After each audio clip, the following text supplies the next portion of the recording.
My name is Adriana Cantu and I've been in education for 18 years now. I began my career in Socorro ISD, where I was a teacher for 6 years. After that, I started getting my master's. I went to the University of Texas at El Paso. And as I was getting my master's degree, the superintendent of Tornillo ISD was my college professor. And the semester right before I graduated, he offered me a position for Tornillo ISD, which I took. And as soon as I graduated, he offered me the principalship at the intermediate school. And at the time, Tornillo Intermediate was a low-performing campus, but within 1 year, we were able to make it a recognized campus. And after 3 years, Tornillo Intermediate was an exemplary campus for 2 years. I came to Clint ISD in 2012, where I was a principal of Desert Hills Elementary School. I was here for 3 years, and during that time, also this campus was very successful. The last year, this campus achieved the 6 out of 6 distinctions. We were a Title I we were a high achieving campus, and all of that was done because of the work, the tremendous efforts of our staff. So we made a lot of very, very good gains. In 2016, I moved to central office where I was the director of elementary education. And just recently in July, my superintendent asked if I could return to Desert Hills, and I've been here since July of this year. It's been quite a challenge because sometimes principals think, well, you've been at that campus, you understand, you should be able to pick up where you left off. But that is not the case what I've experienced. Things are very natural because at least I have knowledge of the campus and I have knowledge of the building. So I do have that background knowledge, but it's still a challenge somewhat because you still have to get to know the staff. You have to begin putting systems in place, protocols in place. So it almost seems like I'm a brand new principal starting all over again. But maybe that is a good thing.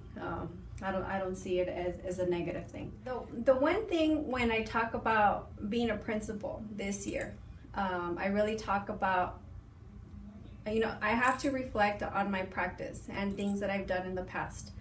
And this year is still very new. As I mentioned, I kind of see it as beginning a school year again from the beginning. And so the type of principal I was in 2012, I don't think I can do the same this year in 2018. So the staff is not the same, the kiddos are not the same, so my leadership style has to also be evolving and changing. And one of the things that is I see principals as being the vision keepers of the campus. And for me, it's important to definitely know and understand curriculum and instruction, and be the mentor for the teachers, being their coach. But I think this year, the most important thing for me is that I need to become their biggest cheerleader. This year, our theme for Desert Hills is Mission Possible. And we really, when we look at our data, sometimes people think, well, gosh, how are we going to achieve an A campus next year from TA? How are we gonna do this? But you know what? It's possible. It's possible if we work together. It's possible when we have high expectations of our children. It's possible when we believe in each other. Anything is possible. I've seen it, I've done it, and I have the utmost confidence that we're going to accomplish it this year. And so I think that as principals, we need to make sure that we're that positive light for our staff when, even though we are stressing out and we have countless things going on and we feel like our world is crumbling with all the stress, I don't think that they should ever know that. Teachers should see us as being the positive role models and making sure that we believe in them and that we believe in their work and that we know that we're going to be successful. What we follow TEAC's resource system, and that is the curriculum that we follow every 9 weeks.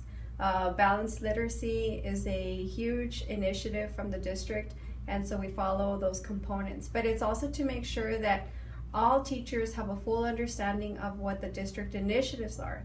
And that's where I think the role of the principal or our assistant principals are critical, because we need to have a full understanding of what the expectations are. Because if we can't speak to it, teach it, coach it, then how do we expect our teachers to do the same thing?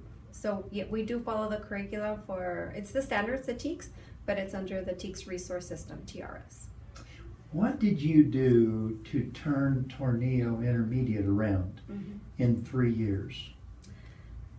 Honestly, what I think, it goes back to believing the impossible. Because when we began the school year in Tornillo, when we would look at our assessments, we would see kids in the 30s and 40s, but it was a lot of group effort.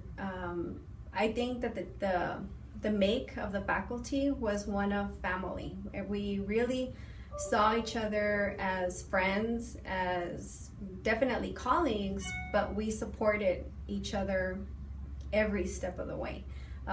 One example I always like to talk about is we called it our Hail Mary approach, because I related everything to sports. I don't know, and I don't watch a lot of sports, but I remember it was 5th grade. They had taken the first administration, and at the time we had kids in 4th, 5th, and 6th grade. We were the intermediate school, and our 6th grade teachers and students were high flyers. They were always scoring in the high 90s, 97s, 98s. Our 4th graders were the ones that struggled the most, so their scores were in the 80s. In 5th grade, they were just kind of in the middle, so they were kind of in the 90s. So we knew that if we wanted to become an exemplary campus, as a team, we said 6th grade, you need to carry us. You need to be high 90, 100%.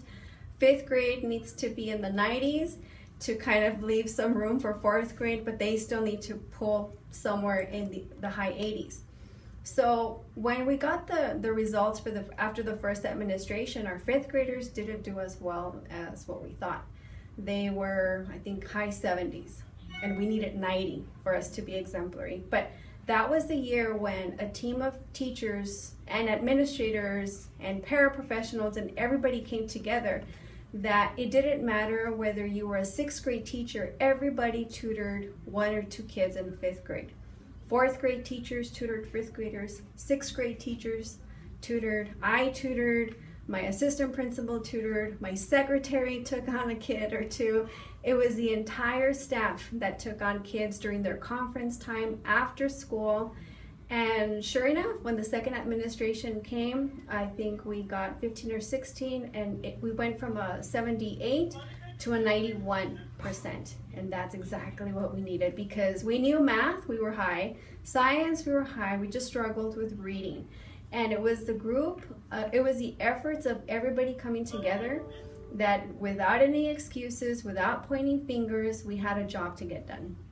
And we didn't see coming to work as a job, but it was a mission that we had to work towards, to make sure that our students were successful. And for 2 years, we were an exemplary campus. We were thrilled.